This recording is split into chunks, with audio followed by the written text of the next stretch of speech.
ತೇಜ್ ಪ್ರಭು ನ್ಯೂಸ್ಗೆ ಸ್ವಾಗತ. ಹುಕ್ಕೇರಿ ವಿಧಾನಸಭಾ ಮತಕ್ಷೇತ್ರದ ಜನಪ್ರಿಯ ಶಾಸಕರಾದಂಥ ನಿಖಿಲ್ ಉಮೇಶ್ ಕತ್ತಿ ಇವರು ರಸ್ತೆ ಕಾಮಗಾರಿಗೆ ಪೂಜೆ ಸಲ್ಲಿಸಿ ಚಾಲನೆ ನೀಡಿದರು. ಹುಕ್ಕೇರಿ ಕ್ಷೇತ್ರದಲ್ಲಿ ರಸ್ತೆ ಅಭಿವೃದ್ಧಿಗೆ ಮೊದಲ ಆದ್ಯತೆ ಎಂದು ಅವರು ತಿಳಿಯಪಡಿಸಿದರು. ಕ್ಷೇತ್ರದಲ್ಲಿ ರಸ್ತೆಗಳ ಅಭಿವೃದ್ಧಿಗೆ ಮೊದಲ ಆದ್ಯತೆ ನೀಡಲಾಗಿದ್ದು, ದಿವಂಗತ ಉಮೇಶ್ ಕತ್ತಿ ಅವರ ಕನಸು ನನಸು ಮಾಡುವ ಸಲುವಾಗಿ ಅಭಿವೃದ್ಧಿ ಮೊದಲ ಆದ್ಯತೆಯನ್ನು ನೀಡಲಾಗ್ತಾ ಇದೆ. ನಿಗದಿತ ಸಮಯದಲ್ಲಿ ಗುತ್ತಿಗೆದಾರರು ಕಾಮಗಾರಿ ಮುಗಿಸಿ ಸಾರ್ವಜನಿಕರ ಸಂಚಾರಕ್ಕೆ ಅನುಕೂಲ ಮಾಡಿಕೊಡಬೇಕು ಎಂದು ಶಾಸಕ ನಿಖಿಲ್ ಉಮೇಶ್ ಕತ್ತಿ ಅವರು ಹೇಳಿದರು.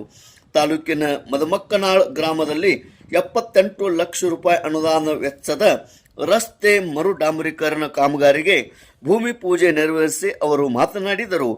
ಮುಖ್ಯಮಂತ್ರಿಗಳ ಮೂಲಸೌಕರ್ಯ ಅಭಿವೃದ್ಧಿ ವಿಶೇಷ ಅನುದಾನದಡಿ ಈ ಕಾಮಗಾರಿ ಕೈಗೆತ್ತಿಕೊಳ್ಳಲಾಗಿದೆ.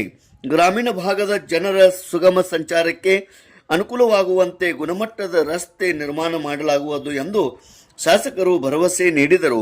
ಪಂಚಾಯತ್ ರಾಜ್ ಇಂಜಿನಿಯರ್ ಉಪವಿಭಾಗದ ಎಡಬ್ಲ್ಯೂ ಸುಭಾಷ್ ಭಜಂತ್ರಿ, ಸಹಾಯಕ ಅಭಿಯಂತರ ಶಶಿಧರ್ ಭೂಸ್ಕೋಳ್, ಗುತ್ತಿಗೆದಾರ ಮಲ್ಲಪ್ಪ ಬಿಸುರಟ್ಟಿ, ಸ್ಥಳೀಯ ಮುಖಂಡರು ಹಾಗೂ ಗ್ರಾಮಸ್ಥರು ಉಪಸ್ಥಿತರಿದ್ದರು. ತೇಜ್ ಪ್ರಭು ನ್ಯೂಸ್, ಮದಮಕ್ಕನಾಳ್.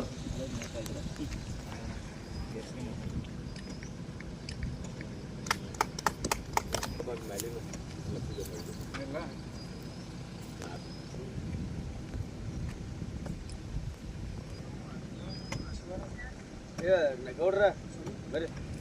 ಏ ಬಾ ಸಿಟ್ಟಾಗಿದೆ ಹಿಂಗಾಗಿ ಇಲ್ಲಪ್ಪ ನಾವು ಕೇಳ ಸರ್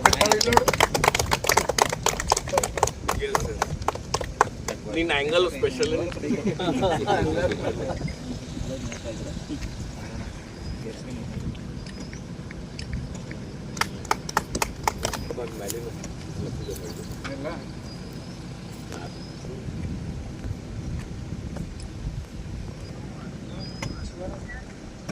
ಗೌಡ್ರ ಬರ್ರಿ.